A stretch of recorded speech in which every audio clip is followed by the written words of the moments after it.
Hi guys, maulan na umaga at late upload ang aking video at sayang ko naman kung hindi ko siya i-upload. Pinagpaguran ko ito na late lang ang pag-upload, so nagprito ako ng isda para sa aming almusal at nagsangag ako ng bahaw na kanin kasi sayang naman at may natirang munggo at yan ininit ko na lang siya, natira sa amin, at yung pork chop na minarinate ko at yan niloto ko siya kasi nung minarinate ko nung isang gabi at yan na yun ang minarinate ko at yan na lulutuin ko at ulamin namin ngayon.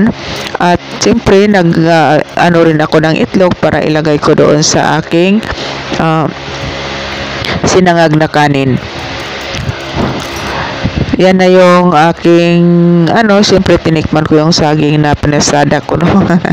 Yan kasi ako pag may saging, unahin ko talaga yung saging at saka gatas, yan yung kakainin ko. Tapos nag-initan tayo ng mantika at saka prituhin natin yung itlog para ihalo doon sa aking sinangag na kanin. Sarap ng itlog.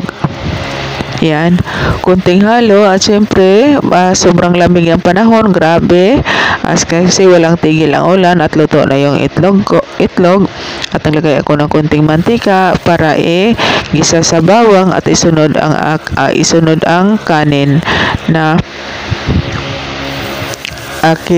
natira namin kagabi bahaw. Yan yung halo-haloin ko at saka konting ingat sa yung lahat guys kasi ang ulan hindi tumitigil at baha na ang iba't ibang lugar sa buong Maynila. Ingat, at yan na nilagay ko na yung itlog na kayong pinirito at ihalo ko sa aking sinangag. Simpleng almusal lang ang dalawa lang kami kasi ng anak ko at saka kasama na rin yung tanghalian yan sa luto na yan. Hindi na kami masyado palakain at nilagay ko na sa aking plato yung sinangag. Simple sinangag lang kasi yun lang naman kami panghalo sa mga special na panghalo. At yan, ang lakas pa rin ng ulan, grabe, walang tigil. Yan, at ininit ko yung munggo na natira namin kagabi kasi sayang naman hindi pa napanis.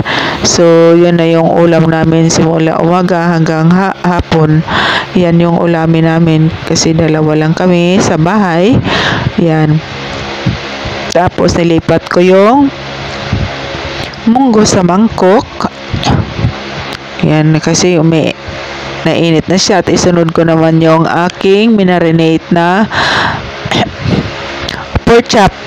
Minarinate ko niyan siya, nasa vlog na una ko na siyang vlog at ang sarap niyan guys, tama lang sa timpla. Yan, tama lang sa timpla, marami, sarap kasi maraming bawang. Yan ako pag mag-marinate ng maramihan kong bawang. Yan, at saka kunting kunting takpan siya ulit, baliktarin, takpan ulit at siyempre, tingnan mo, malakas pa rin ang ulan, walang tigil. Grabe. Tingnan ko yung wala talagang tigil ang ulan, super. At paluto na ang aking ulam. At yan, tinikman ko rin yun ulit ang saging. At saka hanggang dito na lang aking vlog. Have a nice day everyone. At ingat tayong lahat sa bagyo. Huwag lumabas kung malakas ang hangin at ulan.